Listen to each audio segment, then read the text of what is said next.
সন্দীপ রেড্ডি ভাঙ্গার স্পিরিট ছবির কেন্দ্রীয় নারী চরিত্রে দীপিকা পাডুকোনের অভিনয় করার কথা ছিল। তবে কর্মঘণ্টা, পারিশ্রমিক, ছবির লভ্যাংশ ভাগসহ নানা বিষয়ে মতবিরোধের জেরে সিনেমাটি থেকে বাদ পড়েন তিনি, যা নিয়ে এখনও বলিউডে চলছে তুমুল বিতর্ক।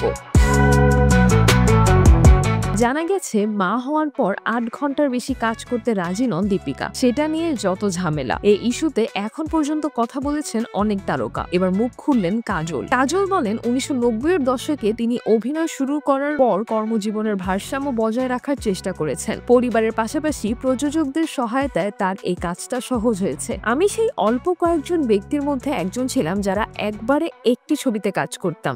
একসঙ্গে 4টি সিনেমা করিনি। একটা সিনেমা শেষ করতাম, তারপর আরেকটা শুরু করতাম। 20-30 ঘন্টা কাজ করতে পারিনি। আমি সবসময় নির্দিষ্ট কর্মঘণ্টার বাইরে কাজ করতে চাইনি। আমার মাও আমাকে সমর্থন জানিয়েছেন। বার্তা সংস্থা পিটিআইকে বলেন কাজল।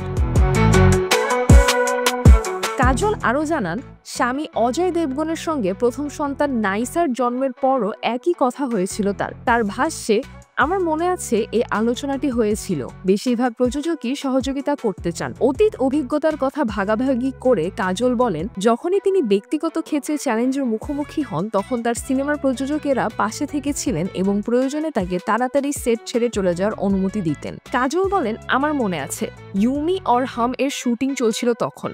আমার বাবা তখন হাসপাতালে ছিলেন। নাইসার বয়স তখন 2। প্রচন্ড চাপ অনুভব করছিলাম, কিন্তু অজয় প্রযোজক হওয়ায় তা সামলে নিয়েছেন যেন আমি হাসপাতালে যেতে পারি। এমনকি আমি যখন ফানাহ করতাম, তখন সবাই খুব স্বাচ্ছন্দ্যে কাজ করত। এটাকে ইস্যু না বানিয়ে বা চুক্তিপত্রে লিখে রাখতাম না। চমৎকার অভিজ্ঞতা হয়েছে। বেশিরভাগ সময় চারপাশের মানুষ আমাকে সাহায্য করেছে।